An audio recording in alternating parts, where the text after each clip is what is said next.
Yan guys, umpisahan natin magpahigop ng ink sa bawat print head niya. Okay guys, unahin natin yung magenta. Yung magenta niya, connect nyo lang sa syringe. Ayan, danhan lang.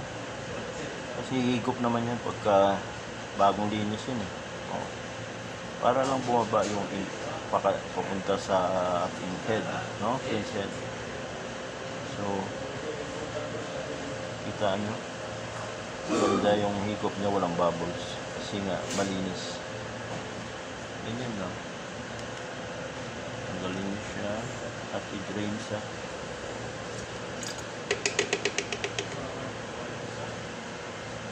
drain tank. Tapos, punasan nyo ito. Ganyan lang.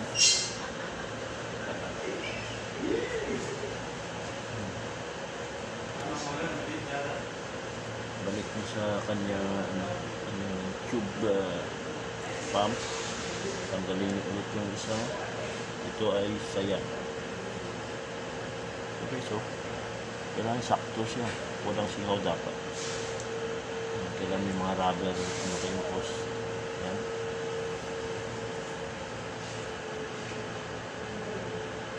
Yan guys, medyo singaw siya.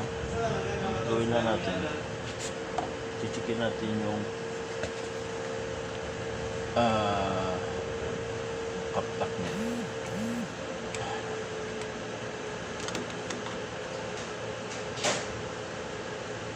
Siya dapat.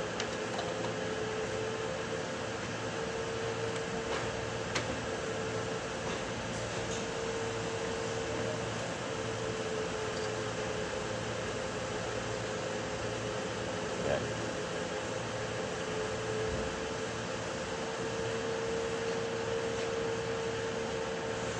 Si manual lang ginawa natin. Medyo may bubble siya na konti kasi walang laman yung hose niya kanina. So, ikupan lang natin dandaan para bumaba yung ink niya. Pag may bubbles ganyan, ulitin nyo lang para mawala yung hangin-hangin sa tube. Kasi matagal siyang kasta kanina pa. Pero at least nag-iigop siya.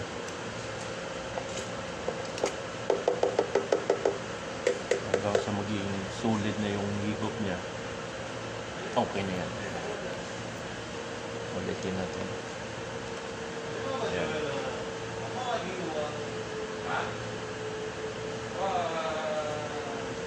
Ayan o, tinan. Solid na. Gandaan. Huwag yung persahin kasi mas maganda yung dandahan lang para swabe ba. Kasi okay naman yung cupping niya. Pagka may singaw, ang ginawa ko dito, so, pwede nyo i-pump dito, ibaba nyo siya at saka ibalik para yung maglapat yung pinaka-cap-top niya sa head niya. Yun na kasi manual lang tayo habang hindi pa natin nakakabit yung mga data cable niya, so pwede manual.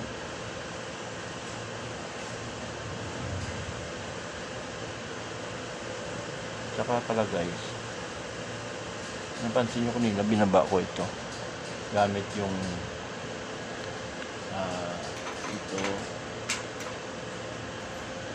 itong key na ito yung pangsundot dito sa ilalim para bumaba yung mga kaptap, no?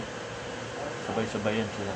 Ngayon, binalik ko siya para ma-check natin yung saktong cupping ng head at saka kaptap. So, kita mo, nakakapping niyan.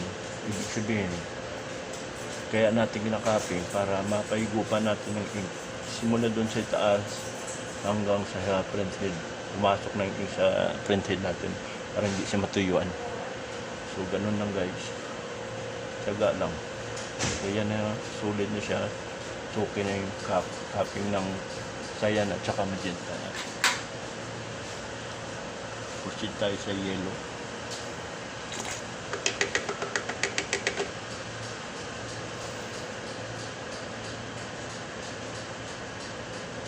At isa lang yung syringe natin guys, wala problema kasi individual naman to eh. So balik na natin sa kanyang ink pump. May kanya-kanya yan sila.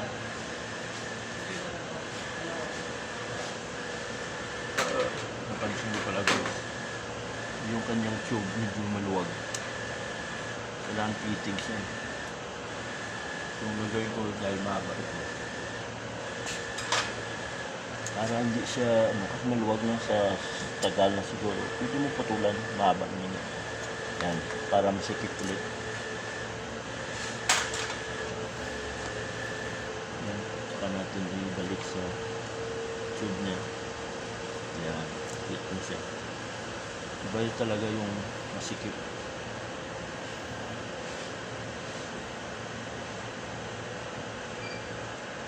Guys, pagka may nakita kayong mga ink na tumulo, punasan ka agad para maganda naman, malinis.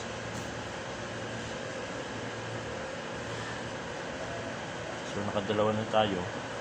Punta tayo sa yellow. Yellow. Ito yellow.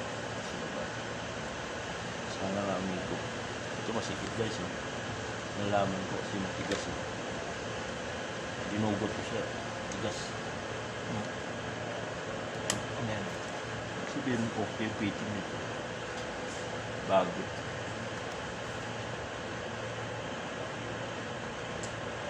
Ayan. Ikot tayo. Mas muna. Ayan guys. Maganda ang yellow. Walang singaw. Pero may bubbles na. Mubula. Tanggalin natin yung bula hanggang sa mawala. Dalawang higo.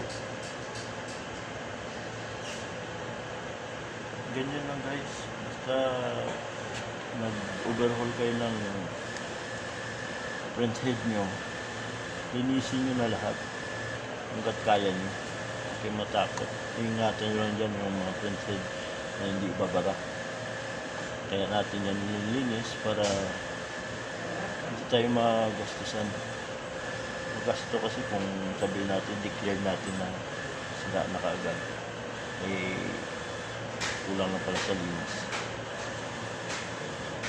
So ang ibang mga technician, para mapadali, ang iba dyan, sabihin mo, sira na yan sir. Pero kung ikaw may-ari, gagastusan ka, so kailangan marunong ka, may alam ka talaga, hindi ka nila maloko. Maraming paraan eh. Kasi may standard tayo, may quality, may best. Maraming sa seating. Kasi ang pencil natin, kung habang bumbuga yan, kung alam mo na 80% na yung life niya, pwede mo siyang i-adjust sa high quality. Pwede mo rin dagdagan ng strike niya, dagdagan ng ink.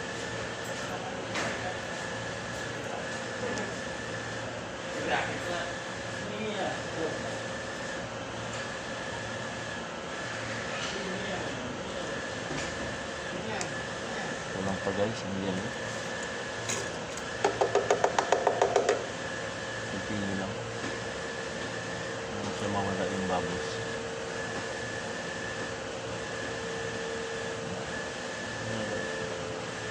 Bubbles konti, pero okay na yan.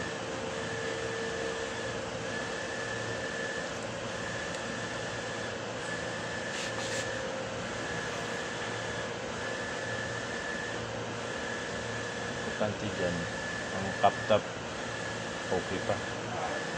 Kahit mayamin lang yun siya, ilabas niya pa.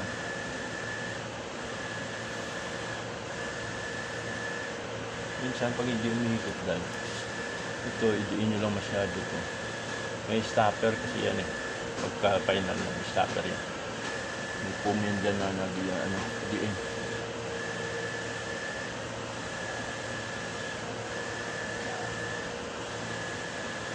Medyo solid na siya guys. Pero may bubbles to eh.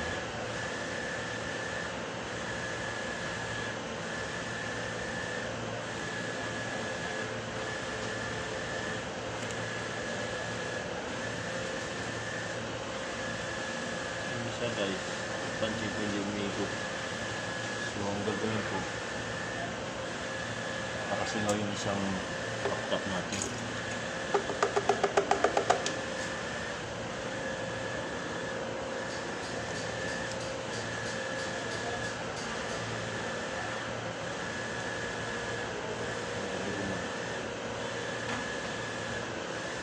Sana mo buo ko ito. Ito. Hindi. Ito. I-repair ko ito. Luma na ito eh. So, tingnan ko kung hindi pa ito. Ang seal. Wala ng rubber. Wala siyang rubber eh. So, yung problema ko. Palitan ko na lang ng